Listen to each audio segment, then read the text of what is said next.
አቶ ገዱ አንዳርጋቸው መልስ ሰጥተዋል። ከኢትዮጵያ ስወጣ የልብስ ሻንጣዬን ብቻ ነው ይዤ ወጣሁት በማለት ተናግረዋል። ምልህ ዘመን ከኢትዮጵያ ወደዚህ ስመጣ የልብስ ሻንጣ ከመያዝ በስተቀር ሌላ ይዤ የመጣውን ነገር የለኝም። አሁን ግን እየኖርኩ ነው። እዚህ ሀገር የሚኖር ሰዎች የሚኖሩትን ኑሮ እየኖርኩ ነው ማለት ነው። ያምር ጤነኛ ነው። ሰሞኑን እንደው ከአእምሮ ባሻገር ሌላው የጤንነት ሁኔታው ምን ይመስላል? አብይ ባለኝ መረጃ ታሟል፣ በጣም ታሟል። እሱን የሚያገኙ ከፍተኛ አመራሮች አዳነች ጭምር የምታወራ ነገር አለ። የመድኃኔዓለም ቤተክርስቲያን በግብረ ኃይል ፈርሷል። አሳዛኝ የተባለ ዜና ከጅጅጋ ተሰምቷል። ያምር ጤነኛ ነው። ሰሞኑን እንደው ከአእምሮ ባሻገር ሌላው የጤንነት ሁኔታው ምን ይመስላል? አብይ ባለኝ መረጃ ታሟል፣ በጣም ታሟል።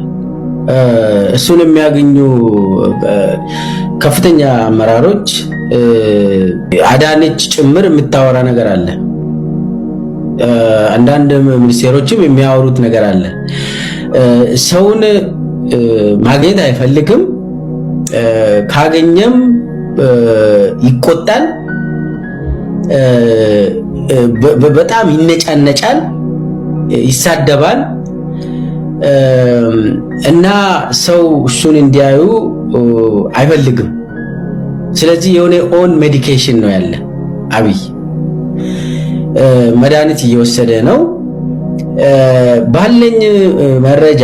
እንዲያውም ከዚህ በፊት የእሱን ሜካፕ የሚሰሩ ልጆች አሉ፣ የእሱን ፊት ሜካፕ የሚቀቡለት።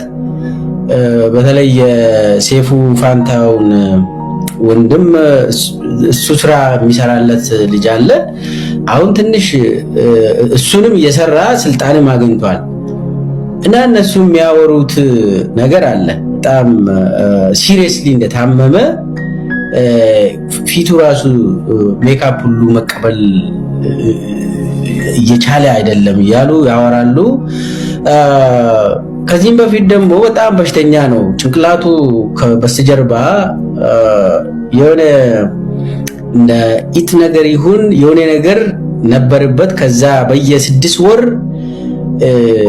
የሚከማች ደም ነበር በጭንቅላቱ በስተጀርባ በኩል እና ኦሮሚያ ላይ በነበረበት ጊዜ ለማ መገርሳ ነው እንዳውም ትልቅ ገንዘብ መድቦለት ታይላንድ በየ6 ወሩ እየሄደ እንዲታከም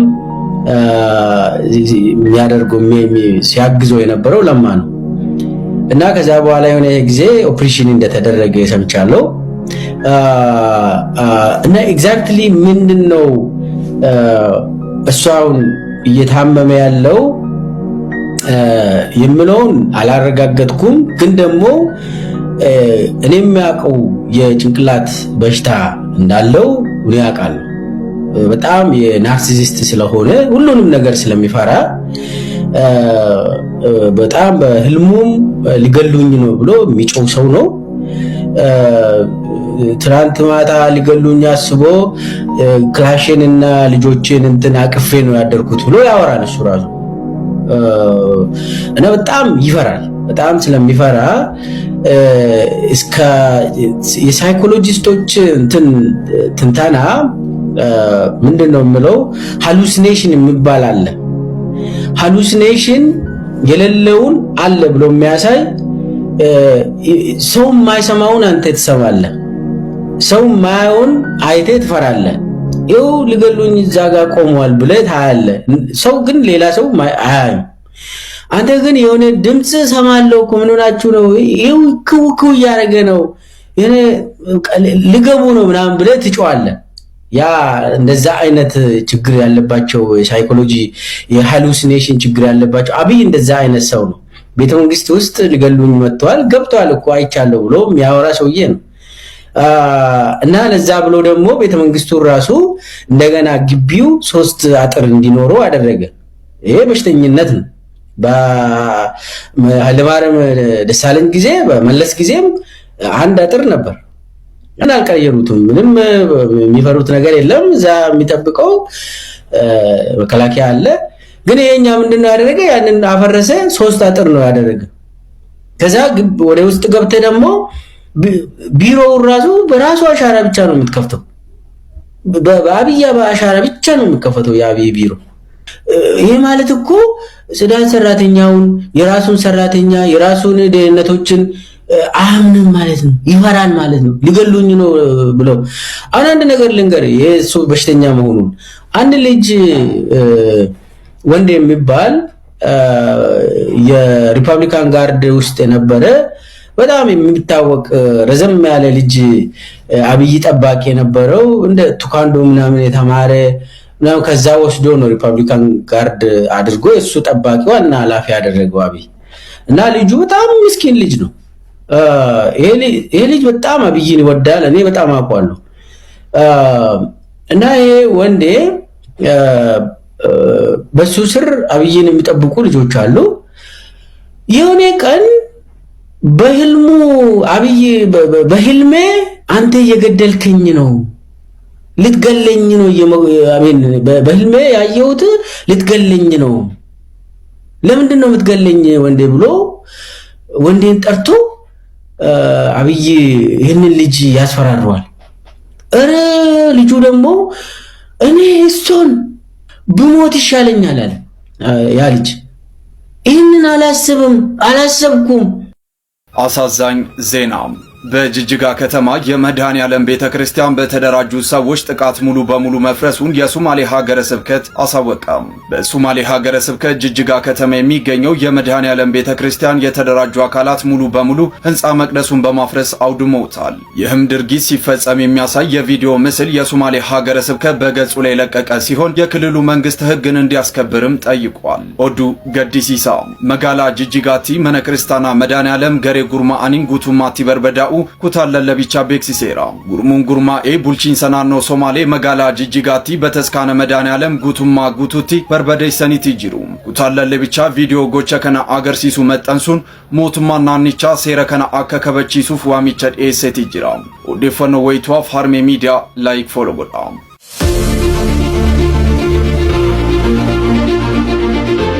ያለ ግጭት እድሜው የማይገፋው የብልጽግናው አገዛዝ በጅግጅጋ ከተማ የኦርቶዶክስ ቤተክርስቲያንን በተደራጀ ኃይል እንዲፈርስ ማድረጉ ቁጣ አስነሳ። ለቦታው ጥያቄ ቀርቦ ለዓመታት ችላ የተባለው ቤተክርስቲያን በግብረ ኃይል እንዲፈርስ ሲደረግ ድርጊቱን ለምን ብለው የተቃወሙ ምዕመናንና የሥራ መሪዎች በአገዛዙ የጸጥታ አካላት መታሰራቸውን የሶማሌ ሀገረ ስብከት አስታውቋል። አገዛዙ ሀገራዊ ምክክር መድረክ አካሂጄ አጠናቀቅኩት በማለት በይፋ ባወጀ ማግስት በሶማሌ ክልል ጅግጅጋ ከተማ የሚገኘው የኢትዮጵያ ኦርቶዶክስ ተዋሕዶ ቤተክርስቲያን የመድኃኔዓለም መቃኞ ቤተክርስቲያን በግብረ ኃይል እንዲፈርስ መደረጉ አዲስ ቁጣን ፈጥሯል። ከሶማሌ ሀገረ ስብከት የተገኘው መረጃ እንደሚያመለክተው ለቤተክርስቲያኑ የሚሆን የቦታ ፍቃድ እንዲሰጥ ለሚመለከተው የመንግስት አካል ጥያቄ በማቅረብ ክትትል ሲደረግበት ለዓመታት የቆየ ቢሆንም አግባብ ያለው ምላሽ ሳይሰጥ ቆይቷል። ይልቁንም በአቅራቢያው ለሚገኙ ለሌላ ቤተ እምነት ማምለኪያ ቦታዎች ሲፈቀዱ በአንጻሩ የኦርቶዶክሳዊት ቤተክርስቲያን መቃኞን ለማፍረስ ግን ለሌሎች ያላስገደዱትን ህግ ምክንያት በማድረግ በዛሬው ዕለት ነሐሴ 18 2018 ዓ.ም በግብረ ኃይል እንዲፈርስ ተደርጓል ብሏል። አገዛዙ የተሰራውን የመድኃኔዓለም መቃኞ ቤተክርስቲያን በማፍረስ ብቻ ሳበቃ ድርጊቱን በመቃወም ለምን ፈረሰ ብለው የተቃወሙትን የቤተክርስቲያን ልጆችና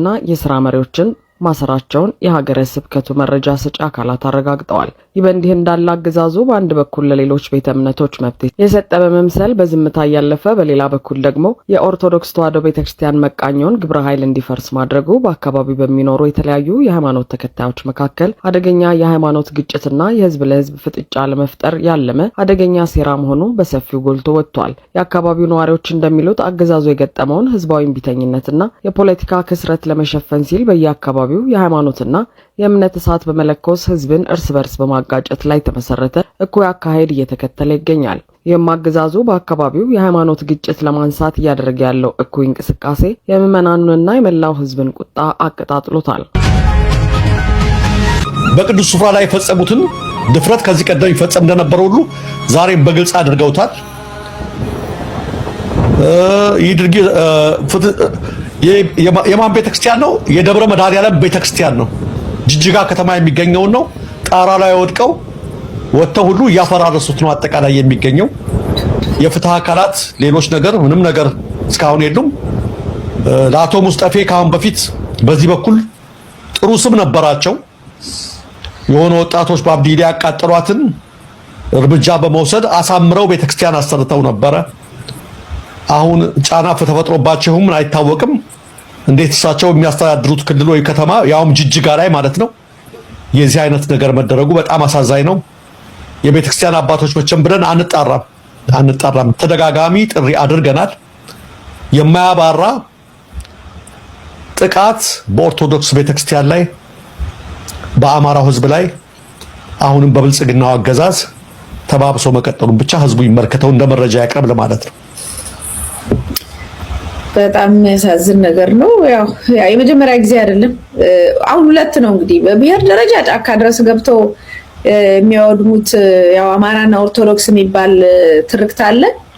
ኃይለኛ የሆነ ደግሞ አክራሪነት አለ። ቤተክርስቲያንን እያሳደደ ክርስቲያናዊ መንፈስን ለማጥፋት የሚንቀሳቀስም አለ። በሁለቱ ነው እንግዲህ ቤተክርስቲያን እየተወጠረች ያለችው እና ያለን የሲኦል ደጆች ሊያናውጧት አይችሉም ተብሎ ግን ተጽፎላታል እና ይሆናል።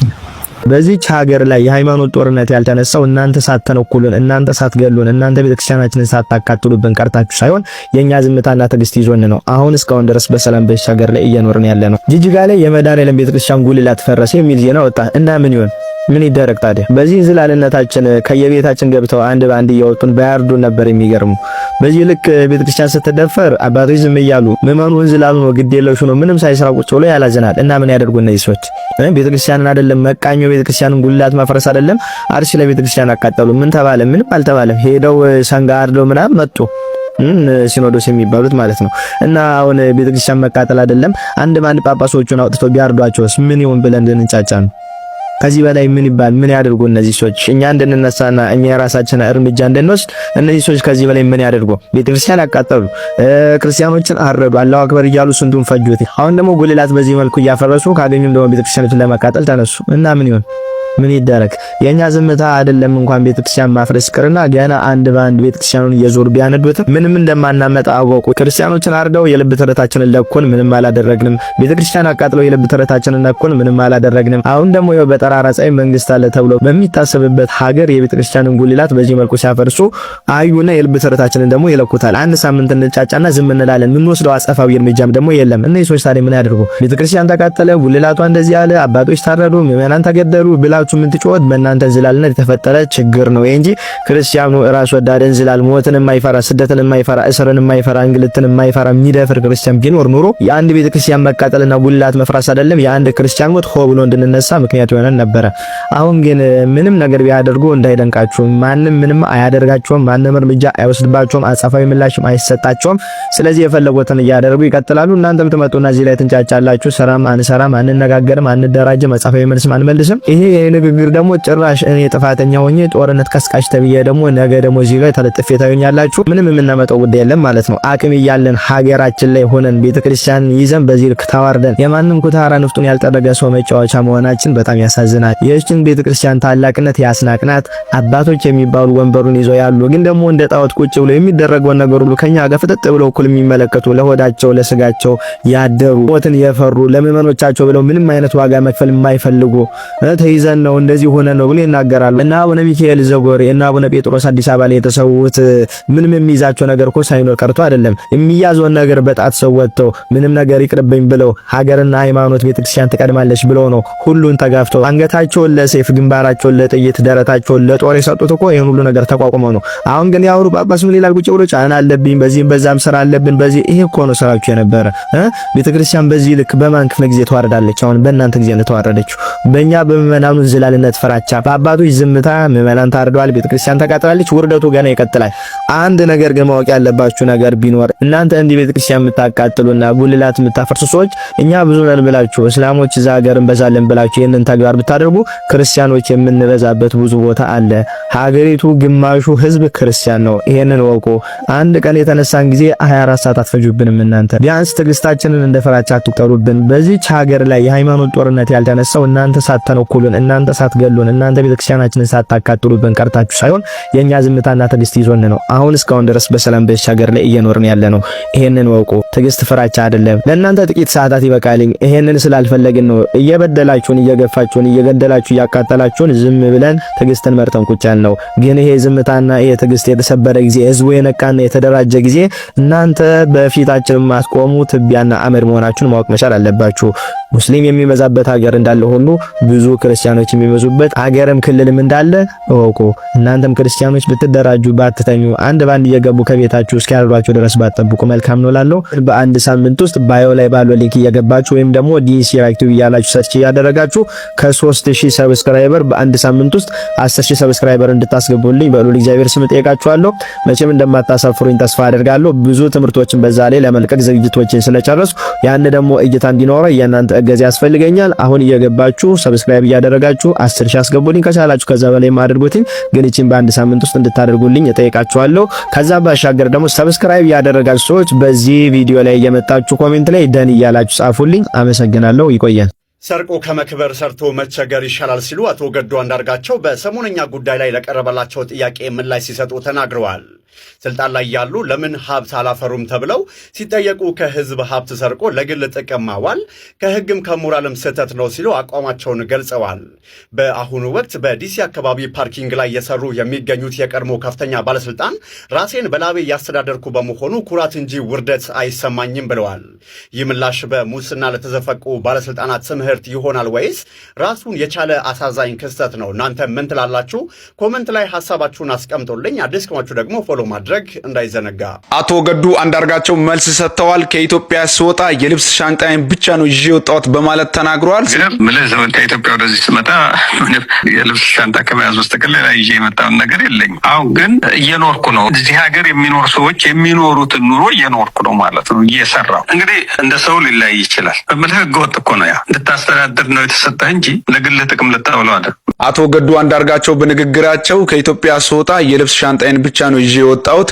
ያኔ እንግዲህ የህዝብና መንግስት የሰጠኝን ኃላፊነትና ስራ እየተወጣው እየሰራው እገኝ ነበረ። በመንግስት ደሞዝ የራሴን ጥቅም አላስቀደምኩም ነበር። አሁን ደግሞ የራሴን የግል ስራ እዚህ እየሰራው እገኛለሁ። ህሊናዬ ሰላም ስለሆነ እዚህ ሀገር ሰዎች ለመኖር እንደሚሰሩት ሁሉ እኔም እንግዲህ አሁን ለራሴ እየሰራው እገኛለሁ። ስራዬን አክብሬ እየሰራው ነው ያለሁት በማለት አቶ አንዳርጋቸው እንግዲህ ተናግረዋል። በአቶ አንዳርጋቸው ንግግር ላይ ምን ሀሳብ አስተያየት አላችሁ? ሀሳባችሁንና አስተያየታችሁን ኮሜንት ላይ ማስቀመጣችሁ እንዳይረሳ። የአቶ ገዱ አንዳርጋቸውን ንግግርና መልስ አብረን አዳምጠን እንመለስ።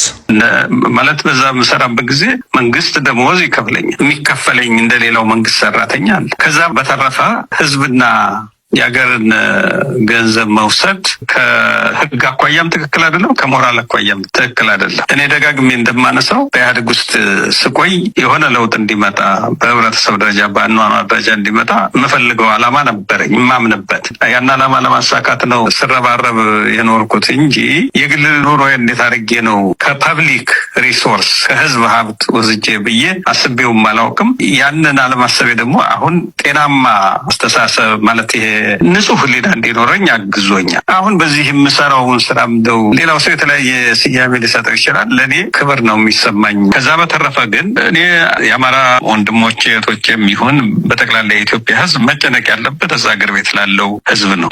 ሰው መጨነቅ ያለበት አጀንዳ ማድረግ ያለበት ያንን ጉዳይ ነው፣ የህዝብ ጉዳይ ነው። ኢትዮጵያውያን አሁን በሰላም ወጥቶ መግባት ወይም ደግሞ ቤት በሰላም አድሮ በነገታው የሚገናኝና የማይገናኝ መሆኑን እርግጠኛ የማይሆንበት ሁኔታ ነው ያለው።